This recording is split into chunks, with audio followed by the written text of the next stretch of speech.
Like there's bad guys, and there's wars that are committed, and there's crimes that are committed, and there's murders that happen, and like all these evil things. But this is something next level. That you take a baby that is helpless and can't do it, like it can't do anything. It can't even push back, nothing. And you take it and you dig a hole and you throw it in there while it's alive, and then you throw some sand on it and you walk off. Yeah, it's subhanallah. Now, this is the thing that I wanted to Google so I can come to you with a fact, but I believe the number is somewhere in the millions without me having to Google it, across the world. We have this going on today. It's not as physically ugly as putting a child in the sandpit and then walking away. The same shaitan who did this to them, the same shaitan who does it today. The level of abortions that happen across the world for babies that have reached their term, babies who are actual babies, yani there's a ruh in the baby, and the hadith says that the 120th day there's an angel who's sent down who puts the ruh into the baby. That baby is alive. It's a person, there's a soul in there. And then they have these abortions because they've committed haram relationships.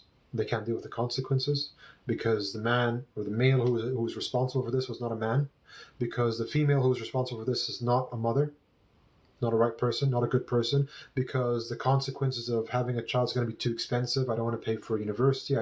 They have the financial burden, which is also a scam, by the way, because every soul comes with their rizq.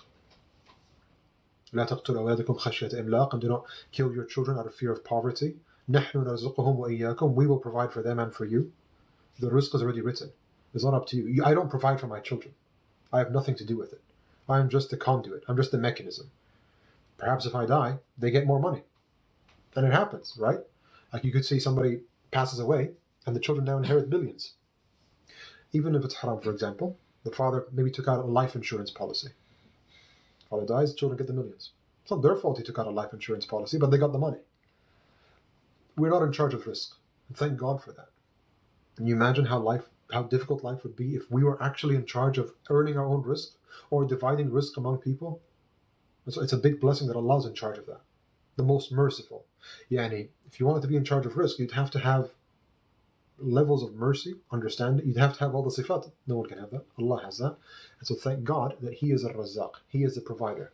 Because He is the most merciful. Because He is the one who knows. Because He is the one who sees, who hears, who understands your situation, who created you, who knows what's right for you, who knows every path that you're going to take and every path that you could have taken and what would have happened had you taken any of those paths. He knows all of that, and so He's the one in charge of giving you your sustenance. Doesn't that relieve you a little bit? When you say that my entirety of my rizq is in the hands of the most merciful? That's a pretty nice blessing. Yeah, and imagine the entirety of your rizq was in your hands.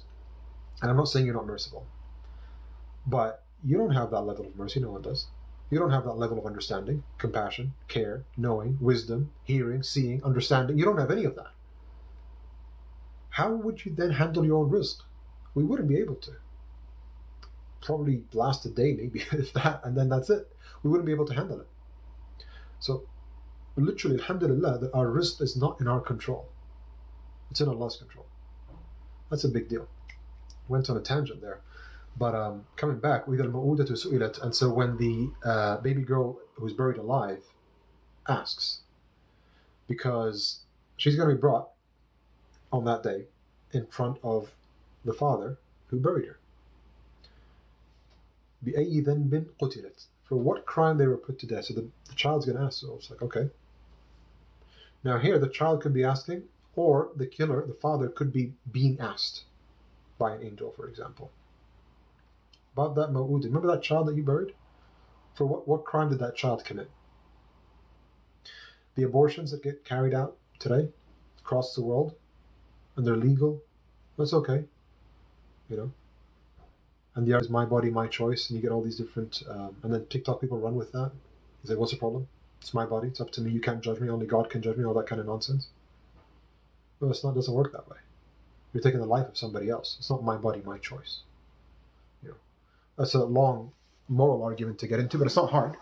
But just because TikTok people like to complicate things and they like to make drama out of nothing, to justify a moral position that they hold that is outside of religious foundation, so it looks complicated when it's not.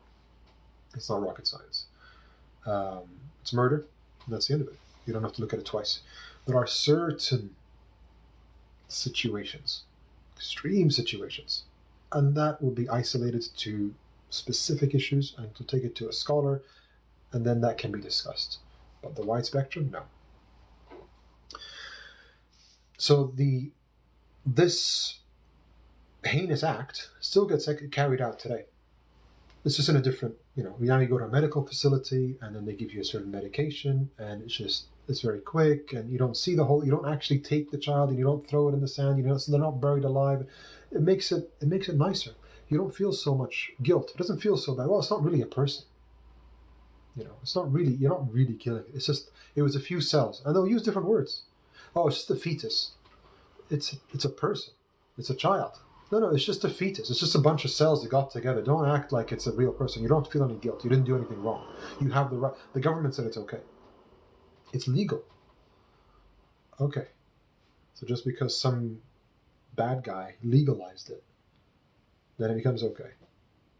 And people derive their morals from whatever makes them feel good. وإذا الموءودة سئلت بأي ذنب قتلت.